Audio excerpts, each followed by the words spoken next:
Olá, pessoal! Sejam muito bem-vindos ao Minha Mente Agitada. Prontos para a sua dose de agito diário? Então vamos lá! Quando entregamos aos maus o poder, a Revolução dos Bichos. A Revolução dos Bichos, Animal Farm, escrito por George Orwell, foi publicado pela primeira vez em 17 de agosto de 1945. Quanto às adaptações cinematográficas, uma das mais notáveis foi lançada em 1954 e dirigida por Joy Batchelor e John Hallas, utilizando a técnica de animação. No entanto, em 1999, outra adaptação cinematográfica foi lançada, desta vez uma versão em live action dirigida por John Stephenson. Esta fábula moderna usa desse formato justamente para distanciar um leitor das impressões e preconceitos já nele incutidos. A União Soviética usou por anos jornalistas e propagandistas para florear as condições da população. Assim, Orwell possuía um grande desafio pela frente: romper com as mentiras inculcadas na cabeça do público e mostrar da forma mais simples possível o mundo turbulento, doentio e manipulador em que viviam. A esposa de George Orwell, Eileen O'Shaughnessy, desempenhou um papel significativo na criação do livro. Escritora e editora, ela e Orwell compartilhavam interesses políticos e intelectuais. Eileen contribuiu para a pesquisa e discussões que influenciaram a obra, sendo uma colaboradora importante na vida e no trabalho de George Orwell.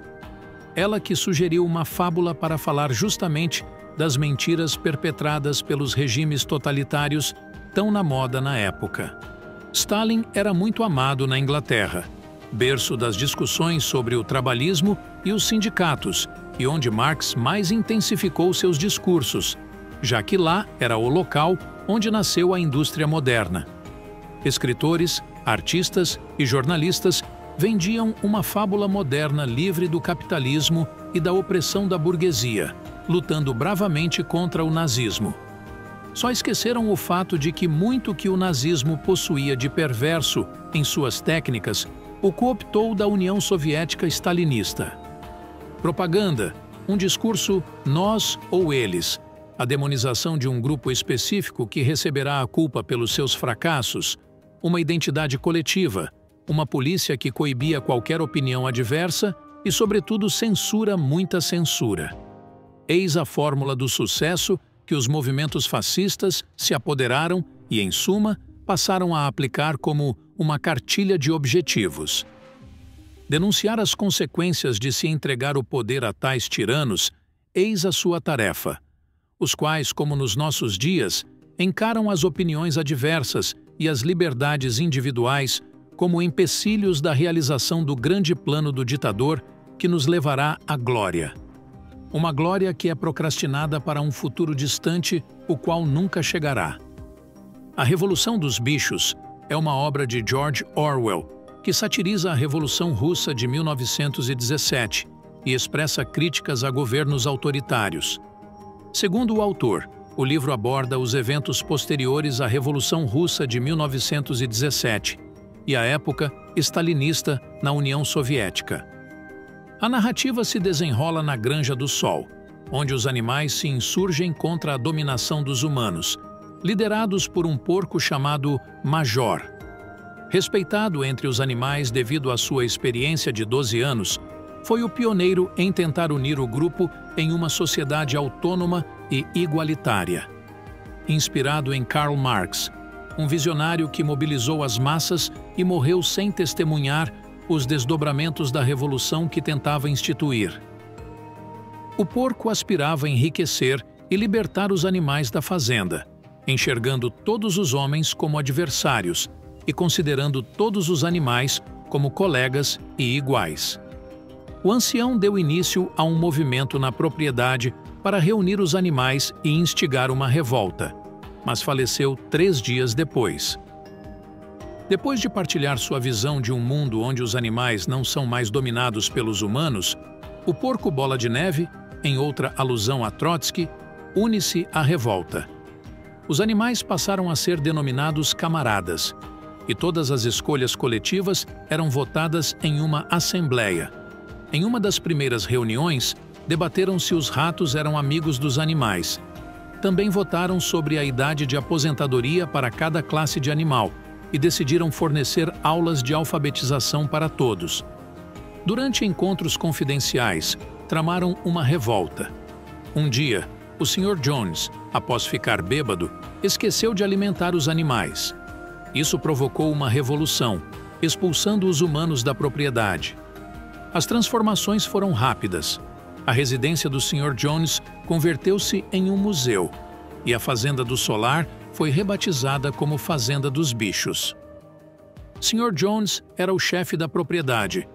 Explorava os animais visando obter mais lucros e não proporcionava condições de vida aprimoradas.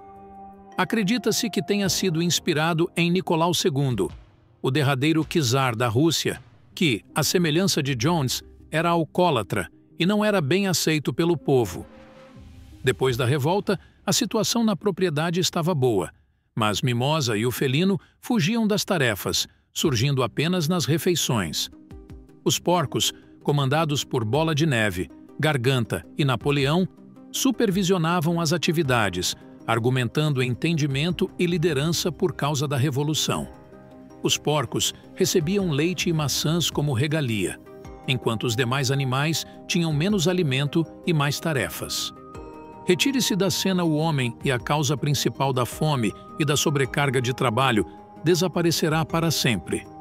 Bola de Neve, Garganta e Napoleão tomaram a liderança e estruturaram os ensinamentos do ancião em uma concepção política denominada animalismo. Uma ideia fictícia semelhante ao stalinismo, com o princípio fundamental de 4 pernas bom, 2 pernas ruim. Sendo que a versão na qual se baseia considera todo o burguês como mau e o proletário como bom, o movimento ganhou um hino chamado Bichos da Inglaterra, destacando a esperança e o desejo de igualdade entre todos os animais, a qual possuía os seguintes mandamentos. 1. Qualquer coisa que ande sobre 2 pernas é inimigo. 2. Qualquer coisa que ande sobre 4 pernas ou tenha asas é amigo. 3. Nenhum animal usará roupas. 4. Nenhum animal dormirá em cama. 5. Nenhum animal beberá álcool. 6. Nenhum animal matará outro animal. 7. Todos os animais são iguais. Bola de Neve propôs a construção de um moinho para melhorar a produção de energia, mas Napoleão o expulsou durante uma reunião, o considerando um contra-revolucionário. Os porcos ocuparam a casa de Jones e Napoleão fez negócios com outras fazendas, aumentando a produção. A situação piorou. Os animais tinham menos comida e mais trabalho, e Napoleão proibiu a canção Bichos da Inglaterra. Ele negociou com os homens, resultando em conflitos e mortes. Contudo, ao longo da narrativa, o porco Napoleão, outro indivíduo cuja alusão é Stalin, traiu as concepções originais da revolta e estabeleceu um governo autoritário, similar ao regime humano anterior, não sem antes formar a sua própria força policial, composta por cães, os quais secretamente criou e treinou. O porco Napoleão simboliza líderes como Stalin, União Soviética, Augusto Pinochet, Chile, Mao Tse-tung, China, Salazar, Portugal, etc. Ele é frequentemente relacionado a Stalin por desrespeitar os princípios da revolta. Enquanto o porco Garganta representa a propaganda do governo, sempre expressa de forma persuasiva para manter a ordem. A fazenda cresceu, tornando-se uma república com Napoleão como líder único. Suas relações comerciais com os humanos o tornaram corrupto, revelando a cooperação entre o porco e o homem que ele antes detestava. Os porcos, inicialmente unidos contra os humanos, gradualmente se tornam indistinguíveis de seus antigos opressores. Eles começam a agir de forma corrupta e a fazer alianças com humanos. No final, os animais percebem que não conseguem distinguir porcos de humanos, simbolizando a continuidade do poder opressor. Sansão e Quitéria, 2 cavalos de tração, onde Sansão era um trabalhador incansável e um modelo a ser seguido. Leal ao labor e ao comprometimento social, era visto como o trabalhador exemplar da propriedade, representando a classe operária. Ele confia nas promessas da revolta, mas é explorado e, eventualmente, descartado. Em uma das cenas mais cruéis da trama, ao se machucar durante o labor árduo, é enganado pelos porcos com a promessa de que será conduzido ao veterinário. Contudo, o que acontece é que ele é comercializado a um abatedouro para ser transformado em matéria-prima para sabão. Benjamin, por sua vez, um burro cético e pessimista que simboliza a classe intelectual desconfiada da efetividade das transformações revolucionárias. O burro mais veterano da propriedade representa os sábios ponderados que absorveram conhecimento com a experiência dos anos. Em conjunto com os porcos e outros animais, ele representa várias classes e grupos sociais na sociedade, refletindo os acontecimentos da Revolução Russa. Égua alva mimosa, presunçosa e ávida, simbolizando a classe abastada. Apaixonada por ornamentos e guloseimas, representando o egocentrismo ao priorizar seus desejos sobre as necessidades dos demais animais. E Moisés, um corvo domesticado alcoviteiro que habitava com a família Jones, personifica a instituição religiosa na narrativa. Todos os animais são iguais, mas alguns animais são mais iguais do que os outros. Em A Revolução dos Bichos, os mandamentos do animalismo são distorcidos pelos porcos no poder ao longo da narrativa. Originalmente estabelecidos como princípios fundamentais para uma sociedade justa e igualitária, esses mandamentos são manipulados para justificar o comportamento dos porcos e a mudança de suas atitudes em relação aos humanos. Abaixo estão algumas das variantes corrompidas dos mandamentos do animalismo. 1. Original: 4 pernas bom, 2 pernas ruim. Corrompido: 4 pernas bom, 2 pernas melhor. 2. Original: nenhum animal dormirá em cama. Corrompido: nenhum animal dormirá em cama com lençóis. 3. Original: nenhum animal matará outro animal. Corrompido: nenhum animal matará outro animal sem motivo. 4. Original: todos os animais são iguais. Corrompido: todos os animais são iguais, mas alguns animais são mais iguais que outros.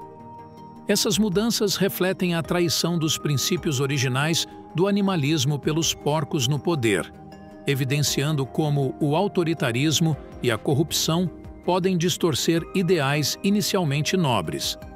Sem falar que beber, repudiar os humanos e usar roupas são regras que foram quebradas sem nenhuma justificativa aparente. As disputas entre Bola de Neve, com um perfil expansionista, e Napoleão, claramente ditatorial, lembram as disputas entre Trotsky e Stalin, dois idealistas de esquerda que discordavam sobre a implementação do regime. Observamos a gradual corrupção de Napoleão. O porco começa a roubar leite, tem acesso exclusivo a maçãs e, por fim, muda-se para a casa dos Jones, que deveria ser mantida como um museu por decisão coletiva. Orwell pretendia denunciar a ditadura que surgiu após a ascensão de Stalin ao poder. A história ilustra, por meio do porco Napoleão, como uma posição de liderança pode levar um suposto representante do povo a buscar benefícios pessoais. Assim, o autor critica o culto à personalidade e a censura. Napoleão, ao perceber sua influência na comunidade, proíbe os animais de cantarem a música que os deixava felizes. Tanto os animais quanto o leitor desconhecem o motivo exato da proibição. O livro representa uma vigorosa crítica ao totalitarismo e à opressão, lembrando como algumas pessoas podem ser corrompidas e como o autoritarismo é cruel para a vida em sociedade. As preocupações de Orwell com a manipulação de informações e chantagem também são retratadas na ficção. Para manter os animais unidos em torno da igualdade, os porcos frequentemente lembram seus camaradas da terrível realidade na época do Sr. Jones. O livro destaca as tendências autoritárias que podem surgir em movimentos revolucionários, criticando a corrupção e a traição de ideais. A mensagem central é a necessidade de vigilância constante contra o abuso de poder para manter os princípios originais da Revolução. A narrativa, com linguagem fácil e bem-humorada, busca acessibilidade. Assim, tornou-se um sucesso de vendas na época da publicação e em reedições posteriores. A Revolução dos Bichos permanece relevante, abordando questões atuais como o jogo de poder, censura e manipulação das massas. Espero que tenham apreciado tanto quanto eu. Não se esqueçam de deixar seus comentários abaixo, compartilhando suas impressões sobre a obra e o filme. Se ainda não o fez, inscreva-se no canal Minha Mente Agitada para mais conteúdo envolvente como este.